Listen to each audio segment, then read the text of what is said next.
Hello guys, welcome back to my channel the diamond classes. I am your trainer Imdad Ali Warsi और आज आपके लिए मैं लेके आया हूँ एक और टॉपिक जिसका नाम है use of had to. Use of had to के बारे में मैंने लास्ट वीडियो में अपने आप को पढ़ाया था। Use of has to and have to, उसका मतलब आपको मालूम होगा, आपने घर पे अच्छे से प्रैक्टिस की होगी। उसमें हम उन कामों को बताते हैं जो हमें करना है, जैसे कि मुझे पढ़ाना है, आई हैव टू टीच, मुझे आना है, आई हैव टू कम, मुझे जाना है, आई हैव टू डू। उसी सीरीज की अगले यूज में हम आगे बढ़ते हैं और आज हम लेके आए हैं आपके लिए use of had to. Had to को अगर हम हिंदी में यूज करें तो कहते हैं ऐसे सेंटेंस जिनका एंड पढ़ा, पढ़ी, पढ़े पर होता है।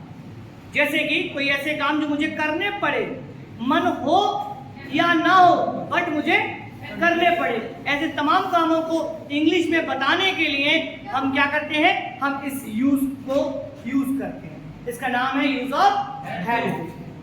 चलिए, तो सबसे पहले हम क्या करते हैं, यूज के लिए एक एग्जांपल आपको देते हैं और एग्जांपल इज दैट, एग्जांपल हमारा है कि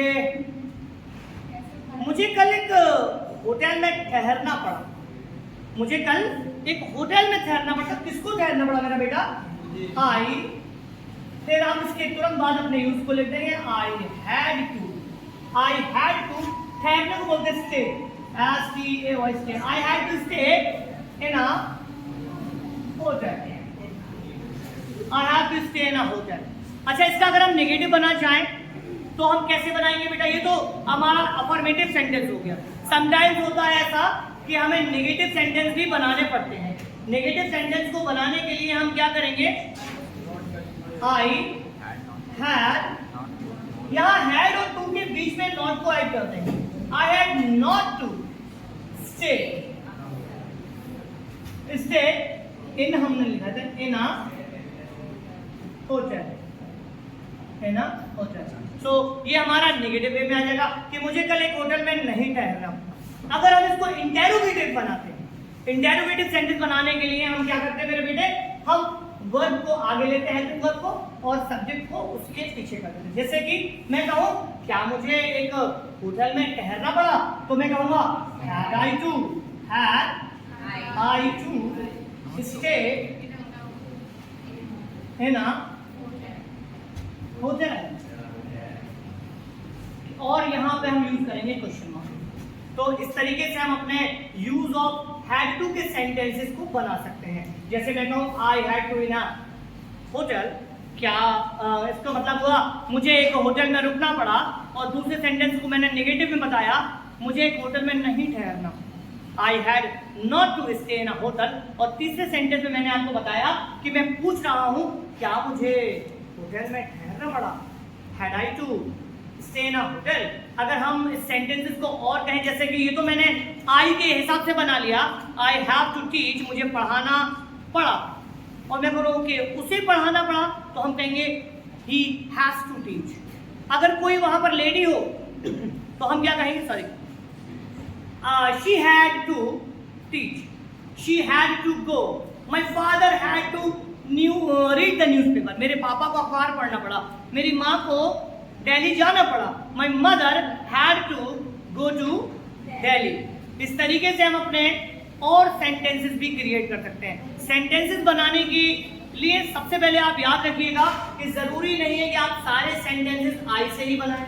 आपके पास बहुत सारे ऐसे सब्जेक्ट हैं जिनको आप यूज कर सकते हैं। फॉर एग्जांपल मैं आपको कुछ सब्जेक्ट बताता हूं, जैसे कि आप सेंटेंस जब बनाने बैठे तो आई, यू, ही, शी, दे, या किसी का नेम भी आप लिख सकते हैं। For example Meera. आप इस तरीके से सब्जेक्ट को यूज कर सकते हैं। अपने सब्जेक्ट में आपको कुछ यूज करके, जैसे कि मैंने सब्जेक्ट यहाँ लिख लिए, सेंटेंस बनाने के लिए मैं आई के हिसाब से करता हूँ, I had to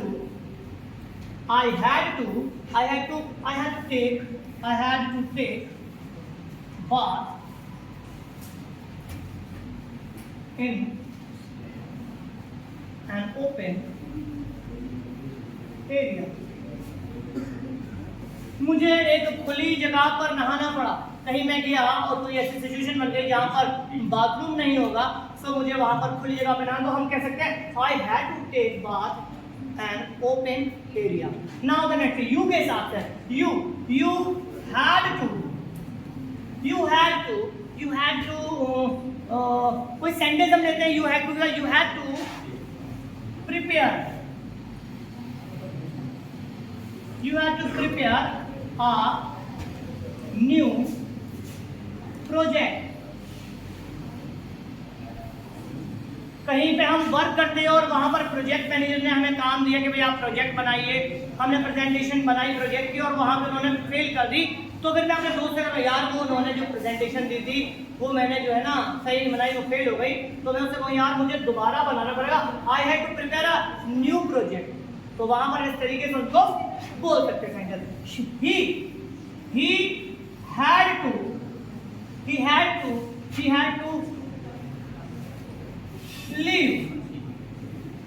he had to leave his study उसको अपनी पढ़ाई छोड़नी पड़ी। she had to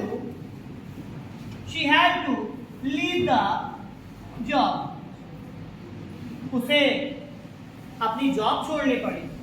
they had to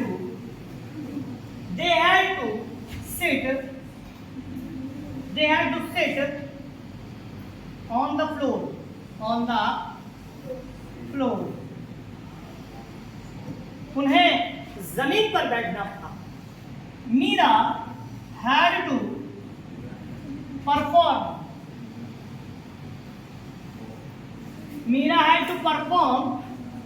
on the stage Meera को स्टेज पर परफॉर्म करना पड़ा।